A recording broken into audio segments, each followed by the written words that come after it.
姐姐勾结山匪上门，说我与人私通，要当众验我清白。重活一世，看着姐姐苏云福领着山匪雷横踏进我家大门，我差点笑出声。上一世他用这招毁我名节，让我被百般凌辱后挫骨扬灰。这一次他依计灌我欢好酒，却不知我早将酒杯调换。看着他药效发作，被雷横带走，我才放心离开。如今他跪在堂前，哭得梨花带雨，誓死不嫁毁他清白的歹人，却不知雷横早已是我的人。当他撕心裂肺地质问我为何如此狠心时，我俯身在他耳边轻笑：姐姐别急，进了山寨你会发现昨晚的雷横才是最温柔的一个。日上三竿，我被一阵吵闹声惊醒，只见雷横穿得人模狗样端坐在客厅，爹娘却黑着脸，三人争得面红耳赤。见我出现，雷横得意地扬起手中的手帕，我昨天丢了的手帕出现在他手上，我心中涌起一种不好的预感，怎么就只有二小姐出来，大小姐呢？雷横一脸脚，那丑陋的刀疤突兀成了一团，也把大小姐请出来吧，既然跟伯父母说不清楚，当面对质把话说开。我爹气得猛拍桌子，你放肆！伯父息怒，雷某人这么做也是怕有人传出去，说我雷某人诋毁苏家二位小姐清誉。看着雷横依旧如此无耻，我暗自发笑，就凭一块手帕就敢上门放肆，我姐要是觉得两人里应外合，就能把我往火坑里推。殊不知我早留了后手，上一世他上门时我好歹有孕在身，可重生后我为了避免重蹈覆辙，压根就没给雷横可乘之机。爹娘并不知情，黑着脸望向我，你出来干什么？他不是要对质吗？我说。见我如此镇定，雷横愣了半晌，请问二小姐昨夜在哪？见我不搭理，他接着说，那雷某人直说吧。昨夜你们苏家小姐喝醉后，昨夜我跟姐姐在庄里并没喝醉。雷横得意地扬起手帕，那这是哪位小姐的贴身之物？她为何在我手中？这种帕子市集上多得很，你怎么证明这是我们苏家姑娘的？听见我反驳，雷横笑了，那你们苏家哪位小姐的屁股上有红色胎记？我有胎记，这是苏家人都知晓的秘密。苏云福为了害我，连这种私隐都告诉了他，我瞠目结舌，我娘更是羞得满脸通红。雷横继续开口，想证明你们苏家小姐的清白，其实也简单，两位小姐脱了裤子，雷某人查验后，你们要是清白，我雷某人以后绝不再继续纠缠。雷横说完，我爹气得跳起来要揍他。就在这时，苏云福捂着脸冲了出来，怎么说这种混账话？妹妹，你还是承认吧，难道要我跟你一起受辱吗？我弯了眼苏云福，他也看了我眼，眼神里全是势在必得。妹妹既然做下这等丑事，有脸没脸的不重要，承认了就是。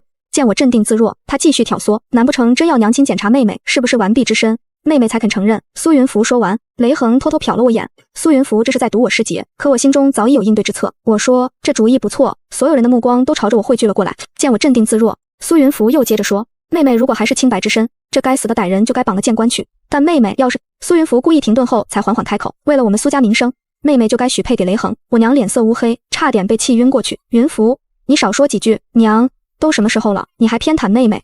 苏云福说完幸灾乐祸的样子令人生厌极了。我同意检查。爹娘听我这么说，气得七窍生烟。但是还没等我把话说完，苏云福抢先开口，既然妹妹承认私相授受，那尽早完婚好了。我像看傻子一样看着他，淡淡问道，你说完了吗？这才发现全家人的目光都看向了雷横，雷横一副轻佻的样子，昨夜天太黑，到底是大小姐还是二小姐？小婿并没看清。说完，他趁机拿出生辰八字，双手递到我爹面前，岳父大人，这是小婿的生辰八字。我爹将头别扭到一旁，朝着我严声问道，云薇，你姐说的是否属实？不是，我只是同意检查，我又没说我跟这个刀疤脸私相授受。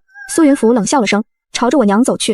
娘亲，妹妹这是诚心要坏了我们苏家几辈子积攒出来的名声。说完，看向了一旁的雷横，雷横淡然一笑，昨夜月黑风高，我确实没看清。雷横轻描淡写一句话，气得我爹大发雷霆。苏云福还要往我头上扣屎盆子，刚要开口就被我娘拽了住。我娘直抹眼泪，朝着苏云福囔囔，大不了我们苏家招婿就是偌大的家业，还怕名声坏了？你跟你妹烂在家里吗？苏云福也装模作样，抹起了眼泪。都什么时候了，妹妹你就……苏云福算准了我必定失身，这才非要把我往火坑推。尤其是刚才我娘说大不了招婿，他生怕自己的计谋落空。只可惜重生后的我也不是吃素的，我打断了他的话，我没做过的事为什么要承认？既然要验身，那就姐妹俩一起。娘亲不会厚此薄彼吧？苏云福大惊失色，好一阵都没吭声，好久之后才板着脸厉声说道，妹妹你这是什么意思？我白了他一眼，苏云福你就是完璧之身吗？我当然是。苏云福支支吾吾说不清楚，我冷眼看着苏云福躲闪的目光，要不是上一世亲眼目睹雷横从暗影中牵着他的手出现在我面前，我也不会知道他跟雷横早就暗中天合了。我白了眼，雷横，你是不是执意要娶苏家闺女？当然，我怎么能辜负他呢？大小姐二小姐都行。雷横不可置否地看向我，我冷笑着说，那你说吧，你要娶的人是谁？雷横顿时笑了，他看了看我，又看了看一旁的苏云福，当然是大小姐。苏云福听到雷横的话，顿时气得跳脚，冲了上去，扬起手就要朝雷横的脸上招呼，可手还没落下，就被雷横牢牢抓住。呵，我是你夫君，你怎么可以对我动粗？不过这泼辣的样子，老子很喜欢。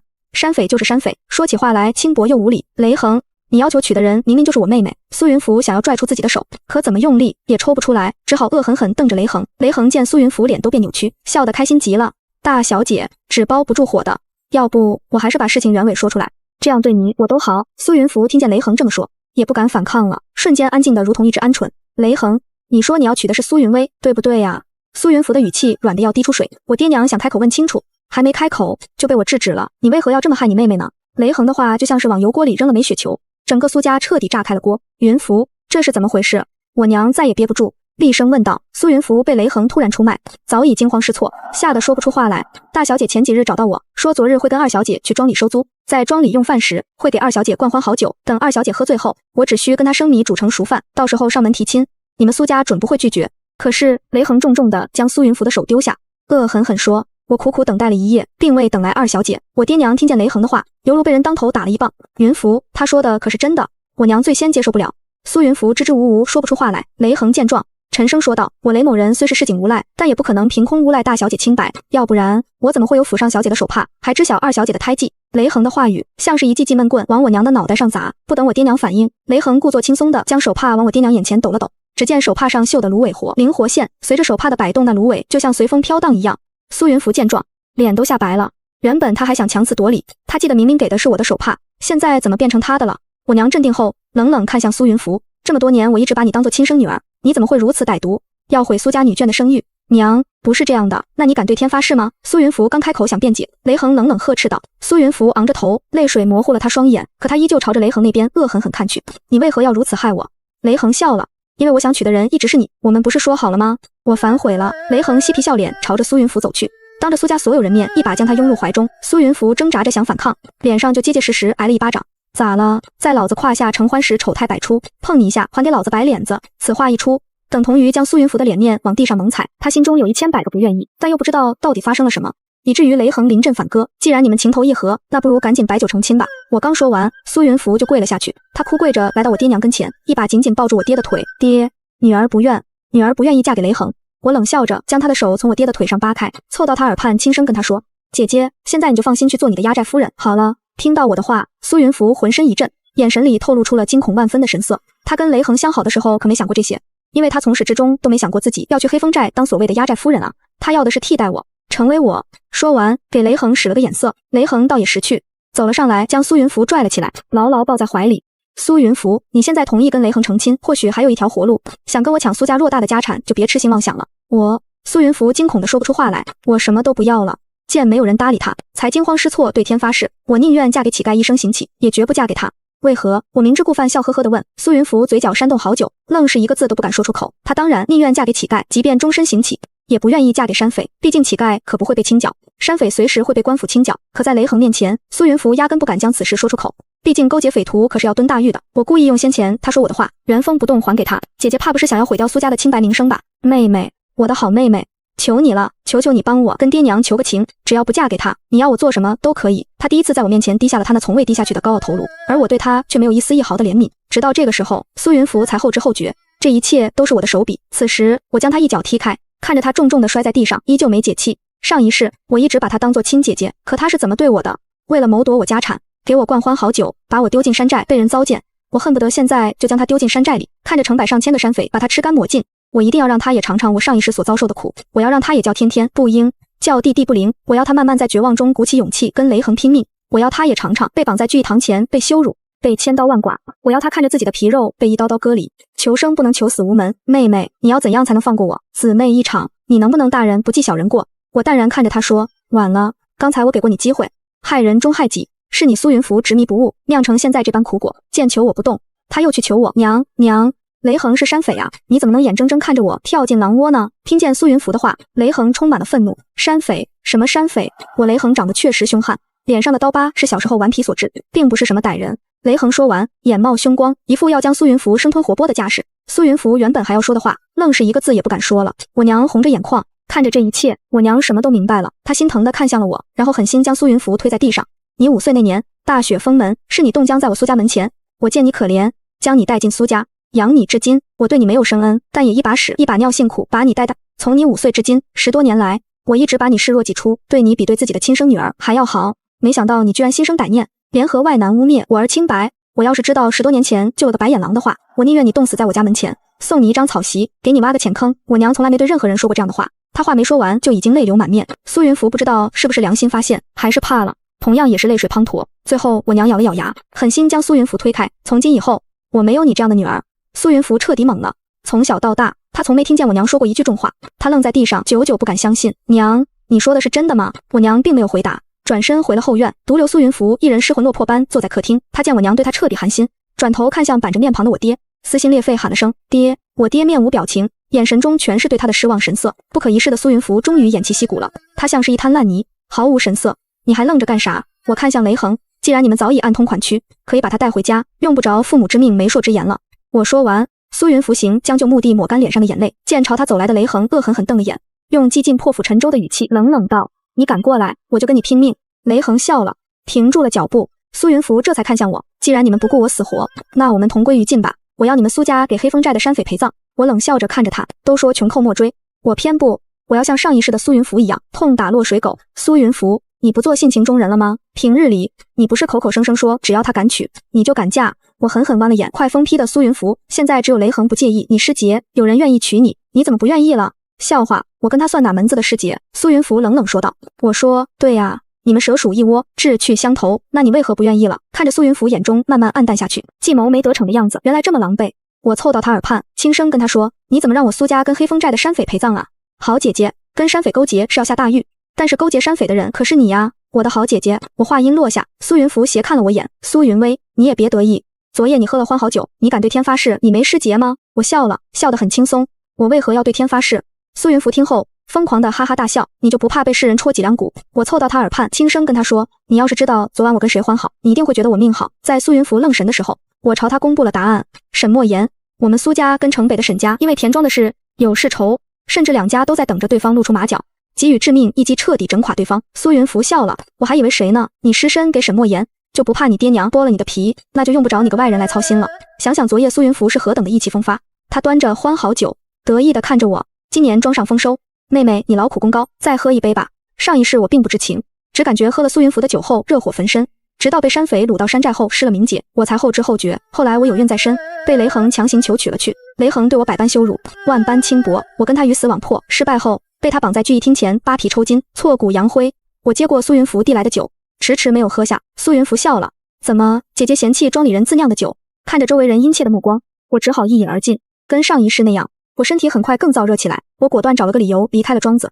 只不过这一世，我并没有着急回家，而是赶着马车去了镇上。我将马车停在沈家后门，用尽了全身力气翻墙而入。谁？哪个蠢贼？在后院喝酒纳凉的沈墨言听见动静发问，我没做声响，等他靠近我就将他拽进了草丛。你咋喝了欢好酒？与其便宜雷恒，我还不如选择沈墨言。至于世仇，我也顾不上那么多。恢复理智后，我已经被沈墨言抱进了屋内。你为何会喝欢好酒？难道是对我美色垂涎已久？沈墨言一连串的追问，我压根不知道要先打哪一个。沈墨言，你能帮我个忙吗？他朝着我冷笑，我刚才已经帮了你个天大的忙了，还不知足？沈墨言确实帮我解了欢好酒带来的毒，否则我会狼狈死去。看他认真的表情，我心里冷冰冰的，明知刻薄的他会这样说，但我还是失落。我强压着自己的情绪，没想让你去我家提亲，我只求你替我做一件事。我凑到沈墨言的耳边，将雷恒的地址告诉了他。你打算让他去？沈墨言板起了脸，见我默不作声，沈墨言严肃起来。黑风寨不是山匪巢穴，你敢跟他有瓜葛？我并没有回应沈墨言的问题，而是麻利穿上衣物，狼狈的趁着东方泛白就赶着马车回了苏家。我不知道的是，在我的马车消失后，沈墨言不情愿地牵出了马棚里的快马。现在的苏云福就如同一只落水狗，狼狈地瘫坐在地上，无法动弹。就算你爹娘不拔了你的皮，你以为沈墨言喜欢你吗？我的心紧了下。上一世，在我跟雷恒成婚前一天，沈墨言找到了我，他痛痛快快将我臭骂一通。你跟雷恒的传言可是真？见我沉默不语，沈墨言的脸寒若冰霜。你怎可如此轻薄不自重？我并未辩解，他深深叹了口气。算了，既然你跟雷恒暗中静，就当我沈墨言瞎了眼。你找我就是要说这些，莫名其妙被沈墨言一顿羞辱，我还以为沈墨言恨我入骨，再加上昨夜他对我的冷嘲热讽，我本不应该暗自期待。谁告诉你我不喜欢二小姐的？一阵洪亮的声音传来，沈墨言走进了我家客厅，我的脸上不由得浮现了丝欣喜。他走近我没来迟吧？他话音落下，我脸上不由得飞来2抹红晕，耳根也发烫起来。我没来得及搭话，沈墨言见瘫软在地的苏云福，顿时明白刚才发生了什么事。他失望地朝雷恒扫了一眼，雷恒就立马朝着苏云福走去，不由分说将他往门外拉拽。我还没来得及反应，也被沈墨言拉着出了门。去哪里？看好戏，到地方你就知道了。我就这样被沈墨言拉拽着上了马车，马车朝着黑风寨的方向驶去。我这才后知后觉，明白沈墨言的意思。你为何要这样帮我？昨夜你走后，我去了黑风寨，雷恒什么都跟我交代了，我才知晓是你姐给你灌的欢好酒。我沈墨言最喜欢的就是以其人之道还之彼身，雷恒凭啥听你的？我不解，平城北新建成的那座四合院，只要他娶了苏家大小姐，那院子就是贺礼。到了熟悉的黑风寨，我跟着沈墨言下了马车，苏云福被人压着往嘴里灌酒，闻到昨夜熟悉的味道，我忍不住捂住了口鼻，再亲眼看见苏云福遭遇了我上一世所经历的事，看着苏云福就像是猪狗一样被山匪丢弃在草垛上，无法动弹，强压在我心头的石头开始慢慢松动，这是我重生以来难得的轻松。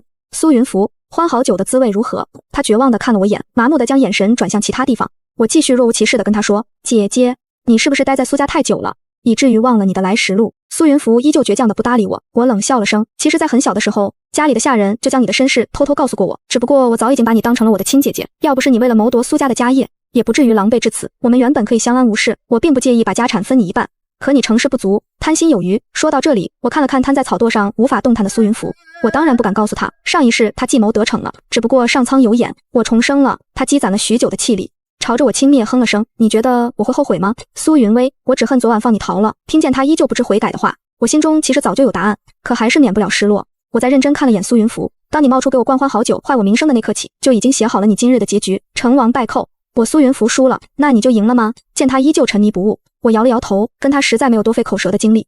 黑风寨还有很多兄弟没有感受姐姐的风采，我就不打扰了。哦，对了，妹妹要提醒你，雷恒跟你一样，对你也从未用过心，否则他怎么舍得把你当做奖励呢？说完，我将一把闪着寒光的刀劈到了他的面前。离开山寨时，我估摸着苏云福已经养足了精神，我带着沈墨言并没有离开黑风寨，我用上一世的记忆带着他来到了一处可以俯瞰整个山寨全貌的山坡，静静地看着山寨。天马上黑了，沈墨言不解，我说好戏还没完，还有什么好戏？我指了指沈墨言的腰间，这时他才知道自己的佩刀不见了踪影。你把我佩刀留给了你姐。我皮笑肉不笑地跟沈墨言说，姊妹一场，我能帮他的就这么多了。果然没多久，山寨里闹哄了起来，刹那间聚义堂前点燃了无数火把，整个山寨亮如白昼。我看见苏云福赤条条被捆绑着压到聚义堂前，随即传来了雷恒的声音，弟兄们，这毒妇刚才居然拿刀捅老子，要不是老子反应快，可能早就变成窟窿了。像这样肆意妄为的毒妇要怎么处理？好久没看跑唠了，过独木桥怎么样？独木桥就是将一根铁棒扔在火堆之中，铁棒烧红后将人赶上去。听着这些山匪的话，我忍不住浑身哆嗦。沈墨言不知道是不是感受到了我的惊惧，轻轻将我拥入怀中。我抬头看了眼目光坚毅的他，心中的恐惧这才少了几分。还是凌迟吧。看着雷恒一刀一刀在苏云福的身上游走，苏云福的惨叫不断从传来，看着他罪有应得。上一世的记忆又再一次出现在我脑海，我恨不得亲自去给他熬一锅参汤灌给他，免得他承受不了这痛苦，早早死了。没等到苏云福咽气，沈墨言觉得画面太过于血腥，强制带着我离开了黑风寨。第二日一大早，沈墨言绑着雷恒出现在了我家，跟昨日一模一样。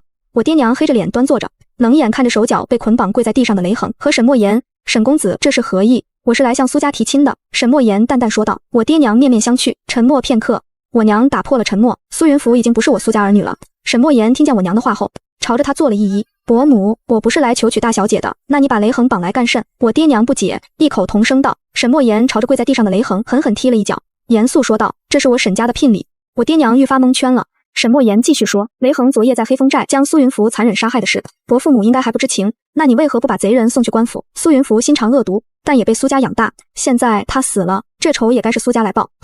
知道了。我爹叫来了家丁，一群人涌进屋子，又扭送着雷恒去报官。等等，你说我杀了苏云福，我就杀了他吗？当然。雷恒满不在乎地说，你有什么证据呢？证据不都在黑风寨吗？只要县太爷带入杀进黑风寨，你要如何狡辩？雷恒压根回答不上来，只得强词夺理道，苏云福毁了我，他该死，要不是他怂恿我轻薄二小姐，我们也不可能落得这个下场，由不得你狡辩，幸好你没对二小姐下毒手，否则就不是把你绑在苏家县罪这么简单了。这些年你草菅人命，为祸一方，我也是替天行道。苏云福那么利己，他做梦都想不到自己会死那么惨吧。看着雷恒被扭送见官，我从堂屋走了出来，沈墨言见到我，顿时喜上眉梢。我爹娘见状，满脸愁容，刚扭送走一个雷恒，又来一个沈墨言，你们是不是觉得我苏家是软柿子，可以随意拿捏？我爹语气不重，却无比威严。沈墨言偷偷瞟了我眼，见我目光坚定，也吃了颗定心丸。我上门求娶二小姐，并不是要冒犯苏家，那你怎会如此无礼？我爹愤怒道，自古婚嫁，父母之命，媒妁之言，哪有小伙自己跑去给自己提亲的？不等沈墨言开口，我爹不容置疑道，你我两家是世仇，那许伯父是想让仇恨一直延绵下去吗？沈墨言的话让我爹沉默了。都说冤家宜解不宜结，许伯父为何不愿意给沈家小子一个机会呢？或许是沈墨言的话打动了我娘。我见他偷偷伸手捏住了我爹的手，我爹板着的脸慢慢舒展了开。许久后，他轻轻叹了口气，一家女，百家求，但也不是你一个人说了算的。你走吧。沈墨言再一次被下了逐客令，顿时急了，朝着我囔囔道：“苏云薇，你哑巴了？不是你让我来提亲的吗？我来了，你又一声不吭。”我被沈墨言的话羞得满脸通红。我什么时候让你来提亲的？前天晚上你让我帮你个忙。见沈墨言这般，我赶紧喝止了他，可是并没有制止沈墨言继续说下去的决心。他说：“前日你被苏云福灌了欢好酒。”什么欢好酒？我娘见沈墨言坚定地点了点头，顿时什么都明白了。他看了看我，又看了看沈墨言。我走到沈墨言面前，狠狠拧了他耳朵。我不这么说的话，伯父母会同意我们的婚事吗？我爹娘的脸色这才恢复了平静。上一世，在我跟雷恒成婚前一天，沈墨言找到了我，他痛痛快快将我臭骂一通，被沈墨言一顿羞辱，我还以为他恨我入骨，直到此刻我才明白，他那是爱之深恨之切。我爹再也坐不住了，他起身严肃问道：“刚才我的意思是你父母同意不同意？”沈墨言几乎没思索就说：“同意。”同意，他们同意这门婚事。说完看向我，你呢？厚颜无耻！我又狠狠拧了沈墨言的耳朵。沈墨言疼得龇牙咧嘴，却丝毫没反抗。爹娘见状，不知何时偷偷出了客厅。上一世，苏云福用欢好酒灌醉我，将我丢进山寨，一步步将我推向万丈深渊，一桩桩都是要把我往死路上逼。幸好上苍有眼，给了我次重生的机会，让我大仇得报。后来，知县老爷带着兵丁扫荡了黑风寨，祸害一方的雷恒一伙终于被铲除。雷恒被杀头的那一日，整个县万人空巷，都围在一起看这个煞星还有他的同伙被制裁。我也嫁进了沈家，成了沈墨言夫人。苏家跟沈家的家产合并到了一处，两家几代人的恩怨也彻底终结了。我原本就是会打理家务的，在我的打理下，苏沈两家合并在一起的田庄远远超出了1+1的效果。看着蒸蒸日上的日子，沈墨言不禁感慨：你也真是够笨的，要不是你姐姐给你喝了欢好酒，你是不是放着我这么好的郎君不用正眼瞧啊？在结结实实挨了我一窝心拳后，沈墨言这才老实了。全文完。